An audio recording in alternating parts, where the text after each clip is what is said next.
बिस्मिल्लाहिर्रहमानिर्रहीम। अस्सलाम वालेकुम व्यूवर्स, वेलकम टू सारा नूरीज़ किचन।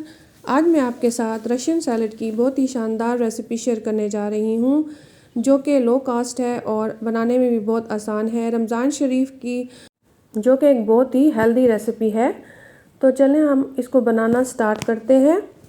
तो इसको बनाने के लिए मैंने यहाँ पर एक पैक क्रीम ले लिया है और ये 1 कप क्रीम बनता है, जो कि हमें 1 कप ही चाहिए। और इस क्रीम को मैंने बोल में ऐड कर दिया है।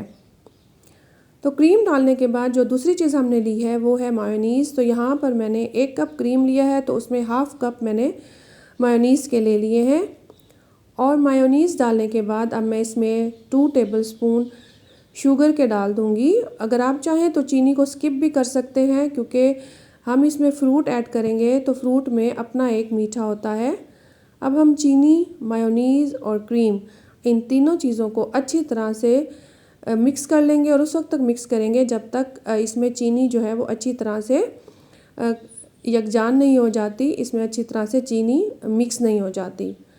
तो इस तरह से हमने इन तीनों चीज़ों को अच्छी तरह से मिक्स कर लेना है।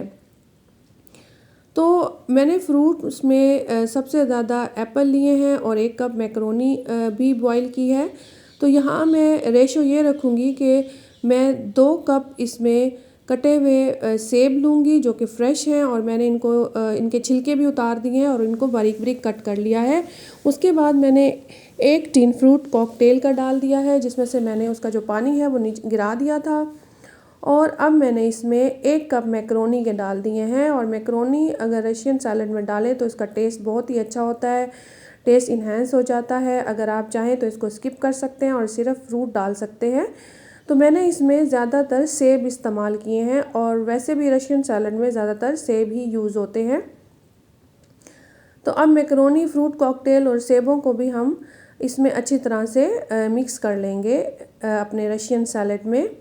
और इन चीज़ों को अच्छी तरह से मिक्स करने के बाद अब हम इनको सर्व कर लेंगे। सर्व करने से पहले अगर आप चाहें तो इसको ठंडा भी कर सकते हैं। तो व्यूवर्स, अगर रेसिपी अच्छी लगी हो तो मेरे चैनल को ज़रूर सब्सक्राइब कर दें, वीडियो को लाइक और शेयर कर दें।